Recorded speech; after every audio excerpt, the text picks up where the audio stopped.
What's a good way to keep them from squawking? No clue. Ready? Woo! Girly girls! Well, they're gone. Girly, girly, girly girls! What happened?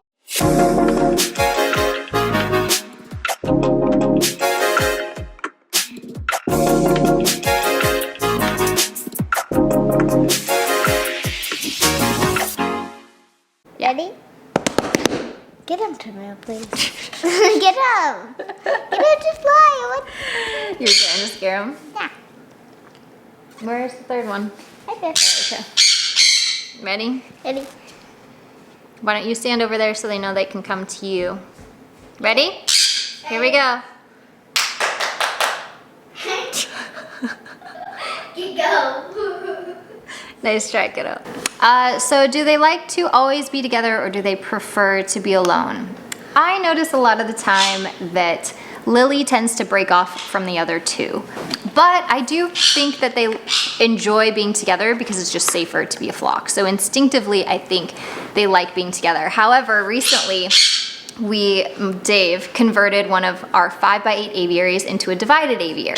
And he hadn't paid attention to the center divider and he left a little extra space there, not realizing he needed to come down more.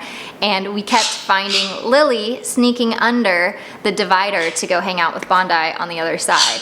And it was really funny. I was just hoping that she wasn't picking on her and they seemed to get along great, but it was just interesting to me that Lily chose to ditch the other two to go hang out with Bondi. And I tested it and put CRESSI on that side and she did the same thing with CRESSI. So she wasn't really picky about who she went to hang out with, but she definitely, Lily's very independent from the other two. She's okay being away from them. She will take any opportunity to go and jump and do something new, whereas Phoebe's literally the opposite, and Detka just falls somewhere in the middle. She just has to choose who she's following suit with. If she's following Phoebe to stay behind or if she's following Lily to go forward and try something. Conures. Speaking of Lily, hey baby girl. Hey baby girl. Yeah, She's wondering what you're drawing. Do they snuggle if cold? Yes, they actually do. So at one point, I think we were in Monticello in Moab. I wanted to make sure that the conures were extra safe at night. And so a lot of the times when they stay outside, I put a little travel carrier at the bottom of the aviary. And if it's pinned open, they will often just put themselves right in it to go to sleep at night. So they love snuggling up at the very back of the carrier, all three of them, and that's usually where they'll sleep. And I just feel like it's an extra precaution for them since they are so tiny. It's a way to keep them warmer because it's enclosed, and then also they can all be together as well, snuggling up, and it's just another barrier as well. So yes, they definitely do snuggle up, and a lot of the times if we ever have to enter the bird area when they're already asleep, the three of them are snuggled together. It's pretty cute.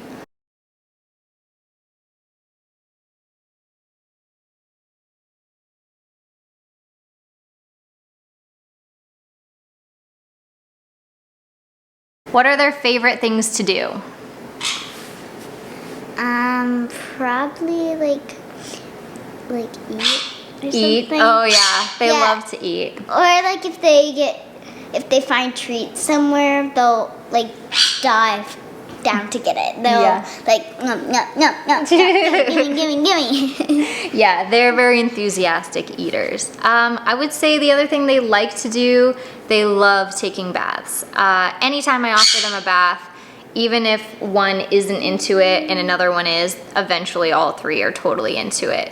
They love taking baths, whether it's me giving it to them or them diving into their water bowl, and they are the type of parrots that take it at any time of day. So usually, with my experience, my birds do not like having baths in the evening, but I have found the conures just totally douse themselves right before getting their evening meal and going to bed. So they have no preference of when to get soaking wet, but they absolutely love to bathe and they love to eat. They also love just zooming around, so free flying and whatever, they'll just take very random flights like you've seen them do throughout this video where they just zoom past.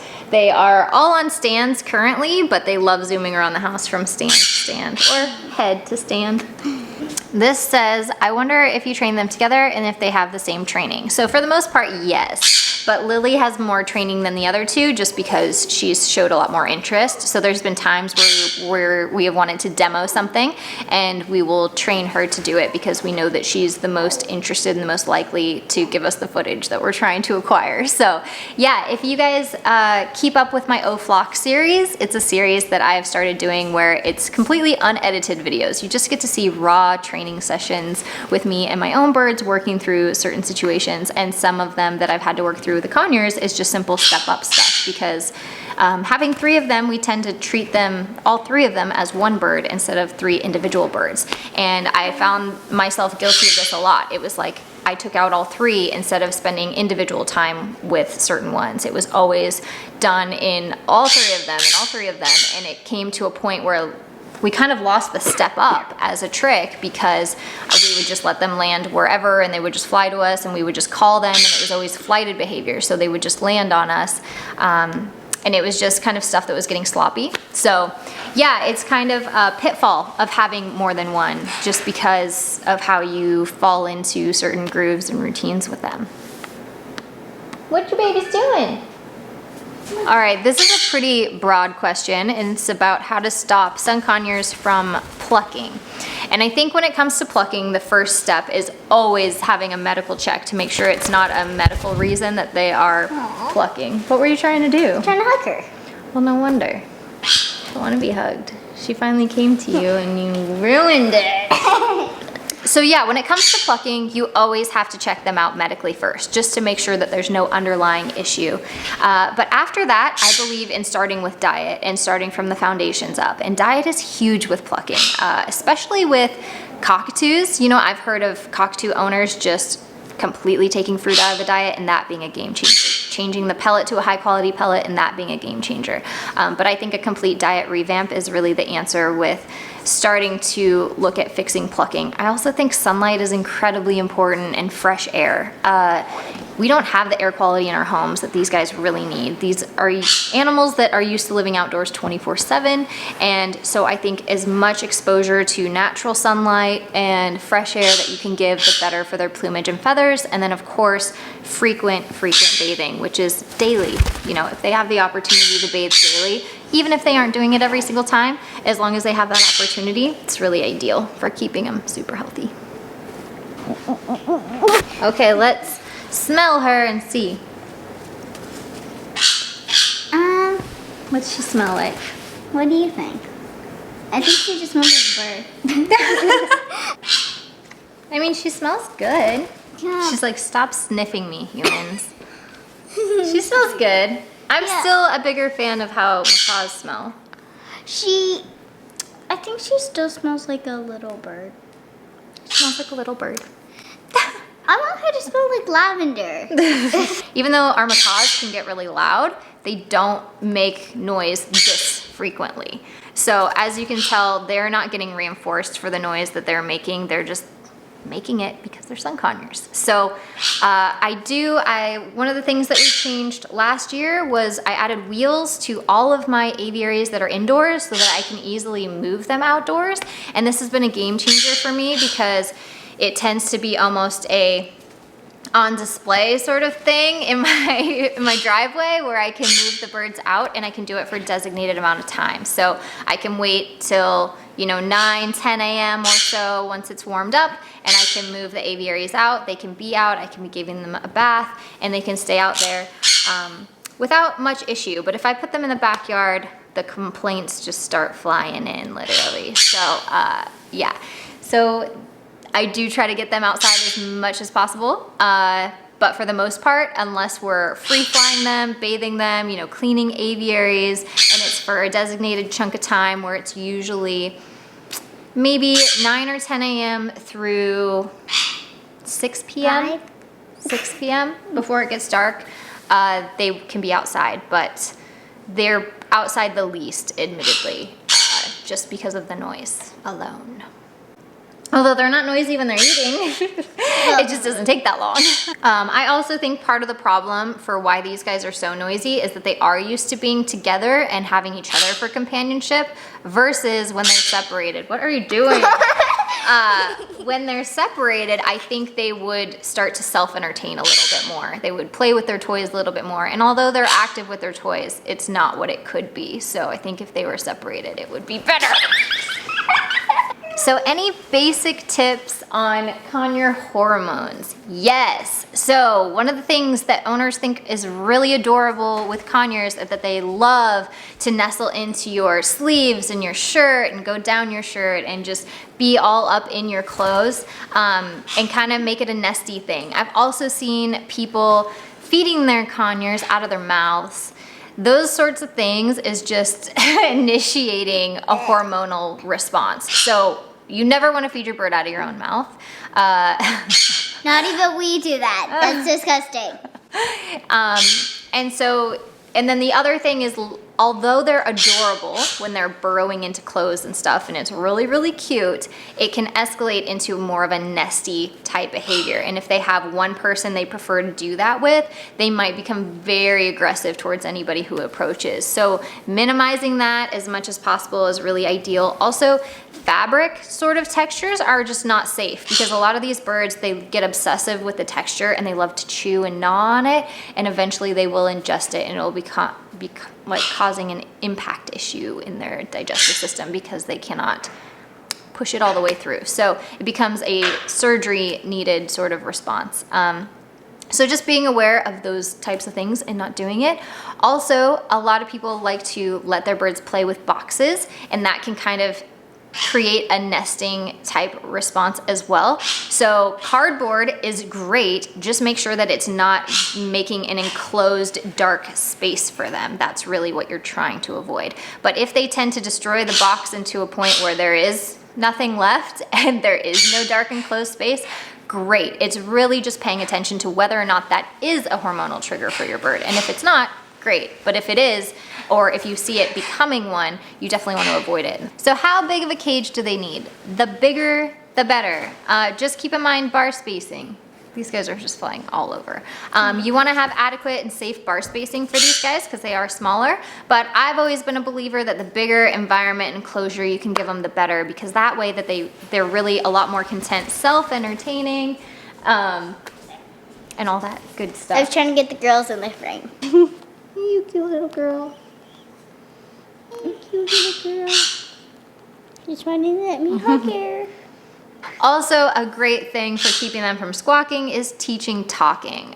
This is something that we haven't expanded on that much. Lily is the only one that talks. She says babies and cute, cute, cute. And she just doesn't say it on cue yet or that often. Okay, what do we feed them? Do you know the answer to this question? Fresh food, pellets, and a little bit of treats. Yes. So they get the same diet that you see us give our medium and large birds, just obviously in a little bit different quantity. So they get that, and then we use treats for them. You're sneaking off, and we give them our same pellets. And woo! They're the large size pellets that we use for other birds. They just break them up because they're cold pressed. They break nice and easy. These guys can eat them as well. So same exact feeding schedule, and then their treats tend to be pine nuts, sunflower seeds, and millet. Millet's their absolute favorite. So if anything varies, it's just the treats that they prefer from bird to bird. Oh, and safflower seeds. They like safflower seeds.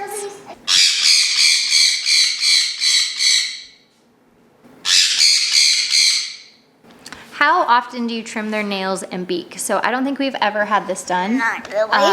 I just simply use some sandy or cement perches every so often, especially when we're gonna be traveling. I might use them in the very beginning and then take them out. So sandy and cement perches are great for keeping nails maintained. And then as far as their beaks, I just offer a lot of toys that they can use to play with and keep those beaks trimmed. But as long as the diet's in place, you have a healthy bird, there shouldn't be a reason for overgrowth. How much do they actually scream?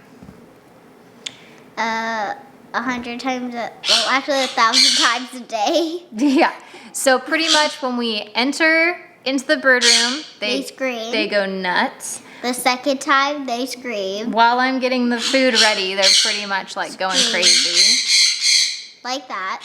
When I put them outside, they're screaming. At some point they do stop and they tend to relax, but if anything interesting or exciting goes by, they'll scream about it. Or like a crow or a hawk. They'll scream. Yeah, sometimes if we have one more bird out, they'll come out, well, at least scream. So if we have only 1 or 2 sun conures out of the 3 out, they'll usually call to each other. Or if we have all 3 out, they'll scream because they're calling to each other. It's pretty much like this all the time. Yeah, they're noisy, guys. They're some of the noisiest, and there's no sort of attention reinforcement or anything like that. They just, especially when they're outdoors, obviously, they got screams and they know how to use them.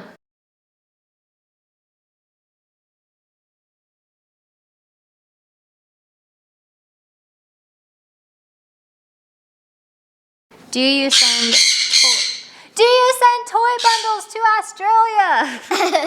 Yes, we ship all of our toy bundles internationally. Are they quieter if they're in a flock? No.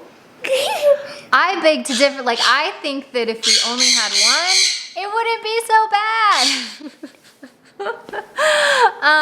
But at the same time, I know people that just have one and they're going nuts too. So as far as if they bite more than our large birds, definitely not.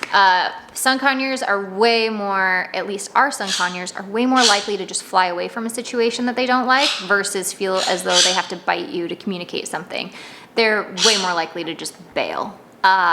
So no, I can't even remember the last time I was bit by one of our sun conures. It just doesn't really happen. And then this question is kind of, a little bit of the same of, are they territorial?